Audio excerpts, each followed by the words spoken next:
자, 반갑습니다. 신경전입니다. 자, 우리가 지난 시간까지 3과목에 대한 내용을 마무리 지었고요. 자, 이제 기출문제 5회 4과목 빅데이터 결과 해석에 대한 20문제를 마무리를 할 겁니다. 하면서 이제 빅데이터 분석 기사 필기는 이 20문항을 마지막으로 기출문제 2번 정도 풀어드렸고 이제 그렇게 마무리 지으려고 합니다. 아시겠죠? 예, 그리고 여러분들은 시간이 조금 있으시다면 다른 기출문제들도 조금 풀어보시고 하시기 바랍니다. 알겠죠? 예. 자, 봅니다. 61번 다음 중 ROC 곡선 축을 X축과 Y축이 있죠. 그죠? 축을 구성하는 지표로 짝지어진 것은 자, 우리가 ROC 곡선에서 X축과 Y축이 있을 때 우리가 X축은 뭐예요? X축은 거짓 긍정률, 즉 마이너스 1 특이도예요. 1 마이너스 특이도예요. 그죠? 그리고 Y축은 참 긍정률, TPR. 다른 말로 재현율, 민감도, 리콜, 센시티비티. 그죠? 로 구성이 되죠. 그러면 결과론적으로 뭐예요? 그죠? 특이도와 민감도가 될 겁니다. 그래서 이 부분에 대해서 좀 잘 알고 있어야 되는데 이 시험 문제가 계속 ROC 곡선에 대해서 나오고 있죠. 그죠? ROC 곡선의 축은 거짓 긍정률 거짓 긍정률을 다른 말로 긍정률을 다른 말로 하면 1 마이너스 특이도입니다. 아시겠어요? 여기서 말하는 특이도는 스펙시티 그죠? 예, 우리가 이렇게 얘기를 할 수가 있습니다. 그래서 이 특이도 이거 그리고 Y축 이거 X축이죠. X축 이거를 안 적었네요. X축 Y축은 참 긍정률이라고 하죠. TPR 그죠? 근데 이거하고 동일한 말이 바로 재현율 리콜이죠. 그죠? 재현율 그리고 재현율이고 그리고 민감도라고 하죠. 센시티비티 그죠? 동일한 말이에요. 그죠? 이다라는 거예요. 그래서 우리가 이런 ROC 곡선 ROC라는 거는 아시다시피 이제는 리시버 뭡니까? 리시버 오퍼레이팅이죠. 오퍼레이팅 그죠? 오퍼레이팅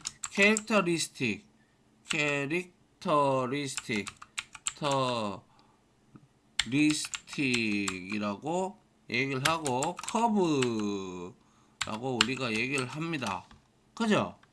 그래서 이 ROC 곡선 잘 알아놔야 되죠. 특징도. 그래서 이 ROC 곡선은 가로축 X축이죠. X축 그죠? X축을 혼동행렬의 혼동행렬 아시죠? 그죠? 의 거짓 긍정률 뭐예요? FP 레이트, FPR이에요. 그죠? fp 레이시 있고요. 로 두고 세로축, 즉 y는 세로축을 뭘로 둔다? 방금 말씀드렸다시피 참긍정률, 그죠? 참긍정률 뭐예요? TP 레이트입니다. 그죠? 그리고 다른 말로 위에서도 말씀드렸다시피 재현율 뭐예요? 리콜이에요. 그리고 또 뭡니까? 민감도, 그죠? 같은 말이기 때문에 영어로도 잘 알아두셔야 됩니다. sensitivity, 그죠? 같은 말이에요. 그죠? 두어 시각화한 그래프이다라는 거죠. 아울러 ROC 곡선은 가능한 모든 임계값 뭡니까? 스트레스 홀드죠. 그죠? 스트레스 홀드가 있습니다. 임계값에 대한 거짓 긍정률 FPR이죠. FP rate, 그죠?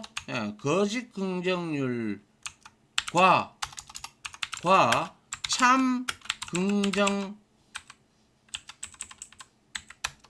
긍정률, 그죠? 뭡니까? TP 레이트입니다. TP 레이트, 그죠? 의 비율을 표현한다 라고 말씀을 드린 바 이미 있습니다.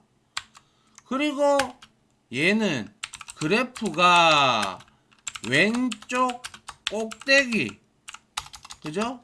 왼쪽 꼭대기에 가까울수록 분류 성능이 우수하다고 할 수 있다.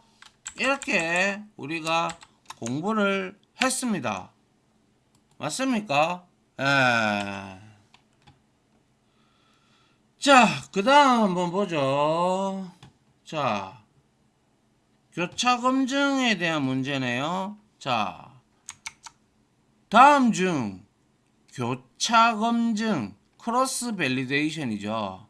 에 대한 설명으로 옳지 않은 것은, 자, 훈련 데이터, 검증 데이터, 테스트 데이터의 비율은 보통 2대 3대 5의 비율로 구성된다. 이거 잘못된 거예요. 훈련 데이터가 제일 많아야 돼요.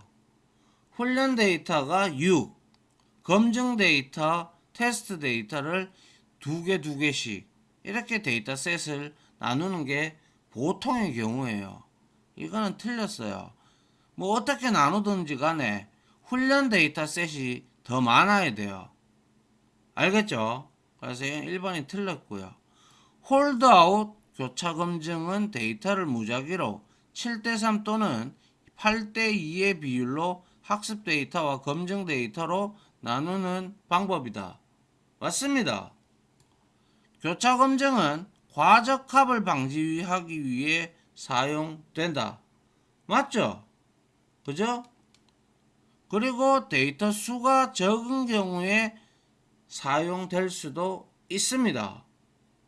아시겠죠? 1번이 틀렸고요. 그래서 우리가 여기서 교차 검증 뭡니까? 크로스 밸리데이션입니다. 그죠? 교차 검증에는 우리가 많이 배웠던 K-폴드 교차 검증, 그리고 홀드아웃 뭐 등등 있죠. 그죠? 그래서 교차 검증에서 통상적으로 검증, 훈련 데이터 트레이닝 셋이죠. 는 검증 테스트 데이터보다 많은 비율을 차지합니다. 통상적으로. 아시겠어요? 그래서 예를 들면 통상적으로 훈련 데이터를 6 그리고 60% 정도, 그리고 검증 데이터를 한 2 정도, 그리고 테스트 데이터를 약 한 2 정도와 같이 검증할 수 있다라는 거예요. 아시겠죠? 그리고 이러한 교차 검증은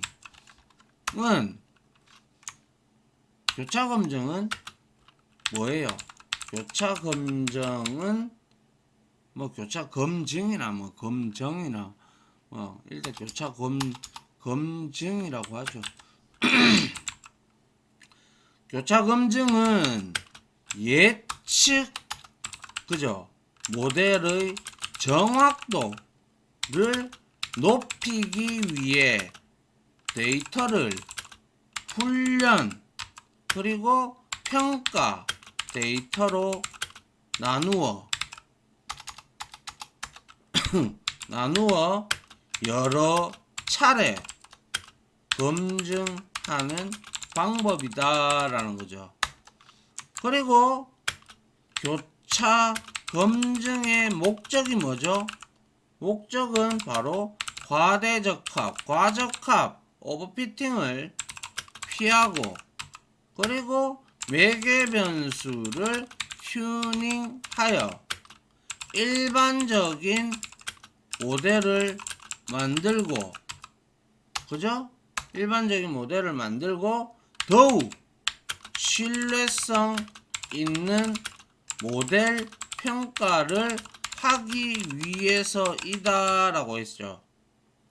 그리고 데이터를 분할하여 일부는 분석 모형 학습에 사용하고, 나머지는 모델의 검증에 사용, 그죠? 모델의 검증에 사용하는 방법을 여러 차례 반복 수행하고, 이를 통해 분석 모형이 새로운 데이터에 대해, 그죠? 일반화된 성능을 보일 수 있다라고 했죠. 맞나요? 그리고 지금 위에 나온 홀드아웃 교차 검증, 이거는 맞아요. 홀드아웃 교차 검증,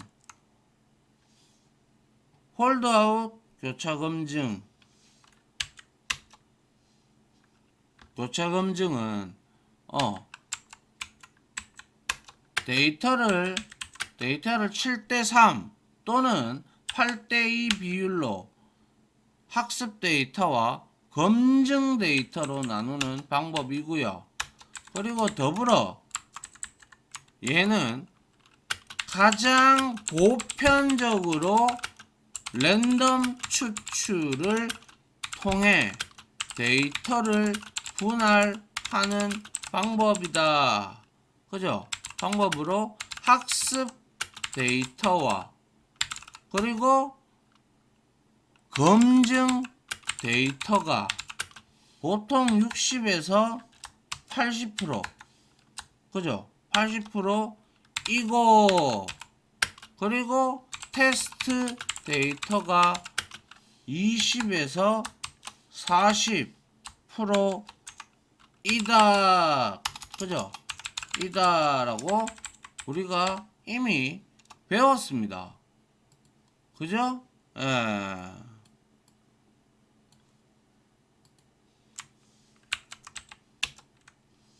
맞습니까? 자, 그 다음 한번 보죠. 자, 다음 중 최종 모델을 평가하는 기준으로 옳지 않은 것은, 자, 최종 모델을 평가를 할 때 우리가 볼 거는 바로 기준은 평가지표 맞습니다. 그리고 이해관계자들, 업무관계자들의 의견을 들어봐야 되겠죠. 그리고 시스템 구현 가능성이 있는지 또 확인을 해야 돼요. 그런데 표본, 즉 데이터의 표본의 충분성은 이거와는 동떨어진 얘기죠. 즉 뭐예요? 표본의 충분성은 말 그대로 이거는 뭐냐면, 표본의 충분성은 표본의 충분성은 분석 모델 개발 단계에서 고려되는 평가 기준이지, 최종 모델을 평가하는 기준으로는 맞지가 않죠. 이 표본을 가지고 우리가 모델링을 하고, 그죠? 그 모델을 만들어서 학습시키고 이제 최종 모델로 평가를 하는 것이지, 그죠? 그래서 우리가 최종 모형 선정 기준을 일단 한번 보게 되면 어떻게 되느냐, 바로 어떻게 돼요? 분석 모형 개발 단계에서 구성한 여러 개의 분석 모델을 대상으로 실제 업무에 적용할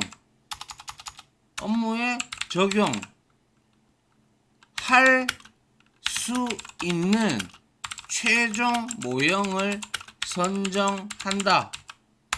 그리고 최종 모형 선정 절차는 최종 모형 평가 기준을 선정을 해야 되며, 그리고 최종 모형 분석 결과를 검토도 해야 되며, 그리고 알고리즘별 결과 비교 순이다라는 거예요. 그래서 우리가 여기서 확인을 해봐야 될 게, 확인을 해봐야 될 게 뭡니까?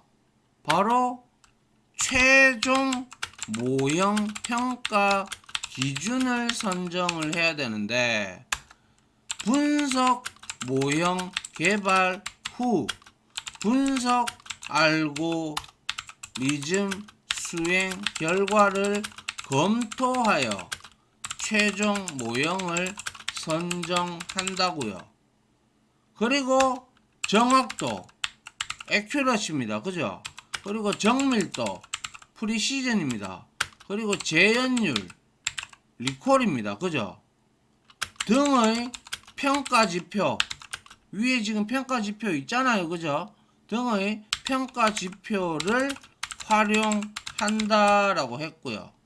그 다음에 두 번째로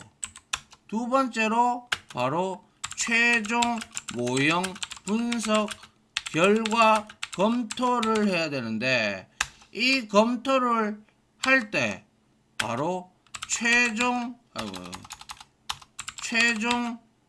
모형 선정 시 업무 관계자, 예를 들면 데이터 분석가라든지 혹은 데이터 처리자 혹은 고객 등의 리뷰를 종합하여 최적의 분석 모형을 선정한다라는 거죠. 그리고 마지막으로 알고리즘별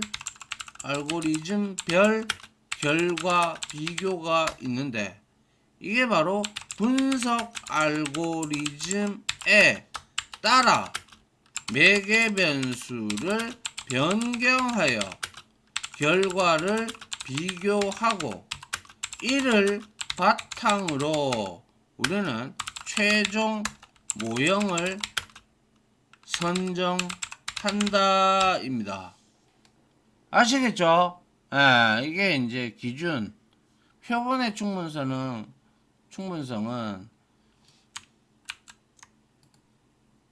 분석 모델 개발 단계에서 진행이 되는 겁니다.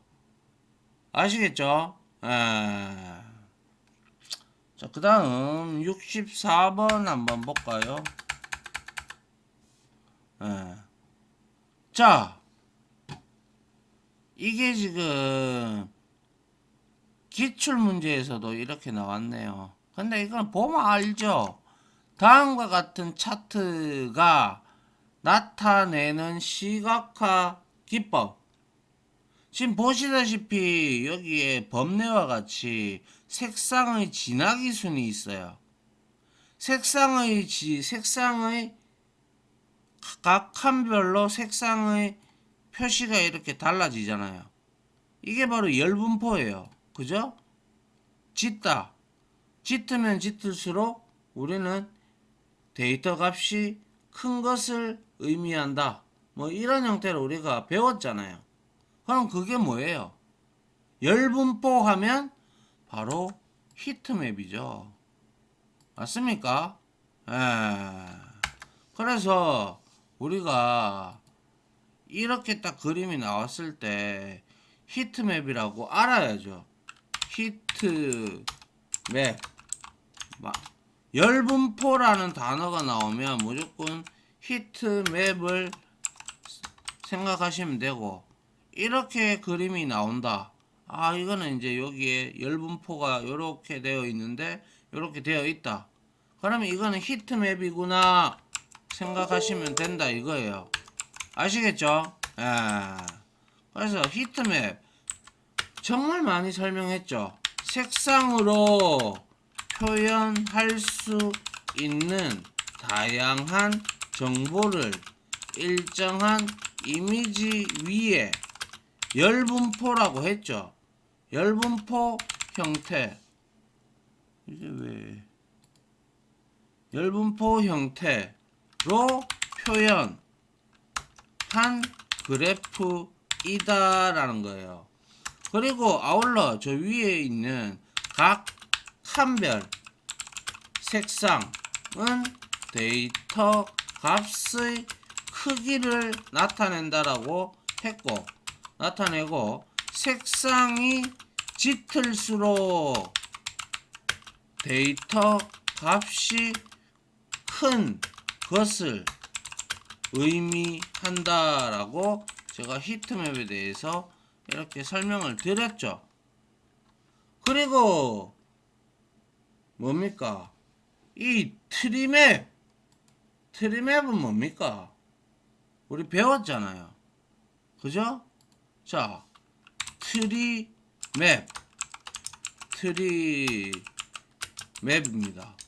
이거는 뭐였어요? 여러 계층 구조, 이게 트리 구조죠. 구조의 데이터를 표현하는 그래프이다라는 것이었고, 그리고 얘는 서로 다른 크기의 사각형을 이용하여 데이터의 비율을 나타내고 사각형을 겹쳐서, 그죠? 겹쳐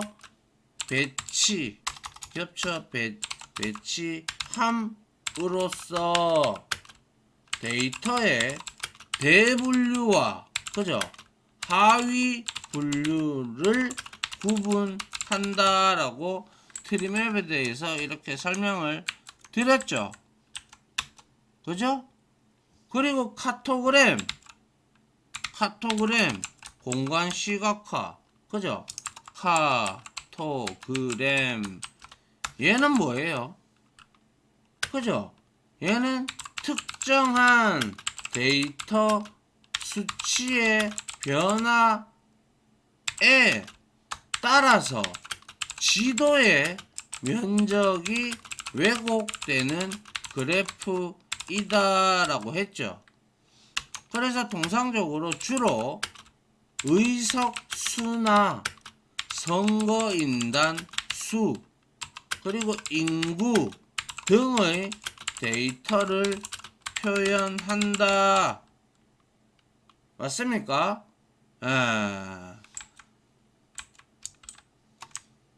그리고 마지막으로 있는 산전도 행렬 이거는 뭐예요? 스캐터 플롯 매트릭스입니다. 그죠? 이거는 뭡니까?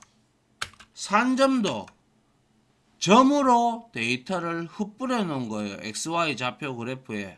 그죠? 그래서 산점도를 이거는 여러 개의 변수 조합별로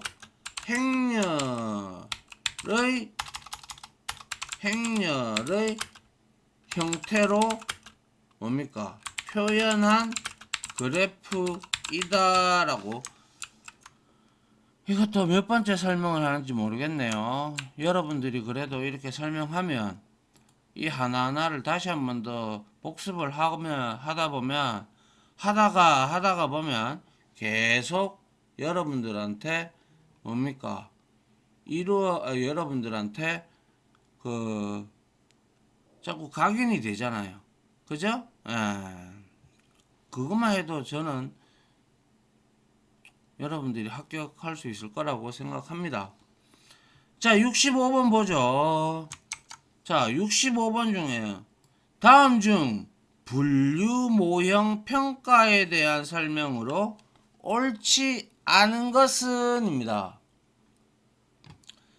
자, F1 스코어, F 메저라고 하는 것은 정밀도와 재현율의 조화 평균 값이다. 맞습니다. 혼동 행렬에서 모델이 참으로 예측한 수치는 TP 플러스 FP. 예측 범위에서 들어가는 거는 true positive. 그리고 뭡니까? 참으로 예측한 거 false positive죠. 포지티브. 그래서 모델이 참으로 예측한 수치는 TP 플러스 FP 맞습니다. ROC 커브로 혼동 행렬은 못 구합니다. 그죠? 그리고 AUC 값이 1에 가까울수록 모델의 분류 성능이 좋다. 당연하죠. 그래서 우리가 이거를 다시 한 번 더, 자, 혼동 행렬, 그죠? 행렬의 요소인 재현율, 그죠? 그리고 특이도, 재현율, 그리고 특이도가 ROC 곡선의 뭐였어요? 축이었죠. 곡선의 축을 이루지만 그렇다고 해서 ROC 곡선 자체로는 혼동 행렬을 구할 수 없다. 아시겠어요? 예? 그래서 우리가 여기에서 F 메저 뭡니까? F 메저 F 다시 메저, 그죠? F 메저 혹은 F1 대시 스코어라고도 하죠. 이놈은 뭡니까?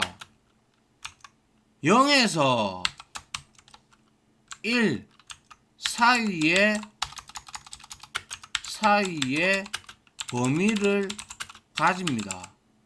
그리고 이 F1 메저의 공식 조화 평균이라고 있죠. 그래서 공식은 우리가 앞에서도 이미 살펴봤죠. 뭡니까? 컨트롤 NM 왜 안 먹나요? 컨트롤 NM 2를 곱하죠. 2 곱하기 해서 분수 넣어주고 위에는 정밀도 프리시즌 그죠? 그리고 이 잘못됐군요. 프리시즌이죠. 그리고 곱하기 리콜이죠. 재현율. 그리고 이거를 복사를 해서 여기다가 넣고 밑에 부분은 플러스로 가야죠. 이게 공식입니다. 그죠? 맞습니까? 그리고 또 나왔던 게 AUC는 ROC 곡선과 같이 우리가 평가를 하는데 에어리어 영역 언더 어디 ROC 더 ROC 커브입니다. 그래서 얘는 AUC는 뭐냐면 바로 는 진단의 정확도를 측정할 때 사용하는 것으로 ROC 곡선 아래의 에어리어이기 때문에 면적을 모형의 평가 지표로 삼는다라는 거예요. 그리고 이 AUC 값은 항상 0.5에서 1의 값을 가지며 1에 가까울수록 좋은 모형이라고 평가한다라는 거예요. 아시겠죠? 자, 그 다음 한번 66번까지만 풀어보도록 하죠. 자, 66번. 다음 중 분석 모형 평가 지표에 관한 수식으로 옳지 않은 것은입니다. 그죠? 그래서 보죠. 자, MAE 뭡니까? MA는 평균 절대 오차, mean absolute error. 그래서 얘는 절대값을 취하는 거죠. 실제값과 예측값 차이에 절대값을 취하여 평균한 값. 맞네요. 그죠? 맞습니다. MSE 뭡니까? 평균 제곱 오차입니다. mean squared error. 제곱이 들어가야 돼요. 근데 여기에 제곱이 없어요. 맞나요? 틀렸어요. MAP는 뭐였습니까? 평균 절대 백분율 오차. 이 P가 퍼센테이지죠. 그래서 뭡니까? 평균 절대 백분율 오차는 평균 절대 오차, 즉 MAE를 퍼센트로 변환하는 값이죠. 그래서 n분의 100 곱하기 그대로 이렇게 들어가는 거죠. 맞습니다. 그죠? RMSE 평균 제곱근 오차 루트 민 스퀘어드 에러. 이거는 MSE에다가 여기 원래 제곱이 붙어야 이게 정상이거든요. 여기에다가 루트 씌운 거예요. 그럼 맞죠? 그래서 정답은 틀린 거는 이놈이죠. 아시겠죠? MSE가 틀린 거예요. 그래서 뭡니까? 평균 제곱근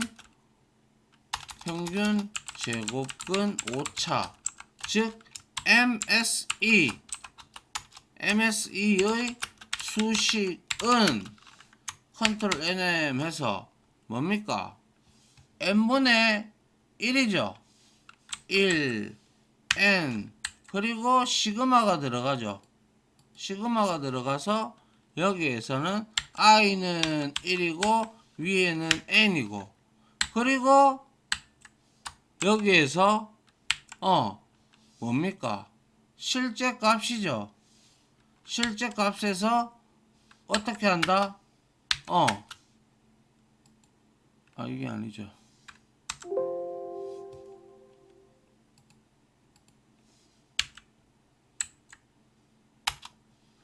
여기에서 뭐 한다? 그쵸? 여기 예측값이 들어가야 되니까. 그죠? y. 그죠? 그리고 어떻게 돼요? y하고 여기에서 다시 i 값을 주고, 그리고 여기에다가 우리가 제곱을 이렇게 주는 것이 바로 평균 제곱근 오차의 공식이 되죠. 이다라는 거예요. 맞습니까? 예. 다음 시간에 MAE, MAP, RMSE 이거 중요하거든요. 중요한 거니까 다시 한 번 더 제가 다음 시간에 이어서 복습 좀 하고 67번으로 바로 넘어갈게요. 알겠죠? 예. 자, 아무튼 지금까지 강의 들어주신다고 수고 많으셨고요. 다음 강의로 저는 여러분들을 찾아뵙도록 하겠습니다. 수고 많으셨습니다. 감사합니다.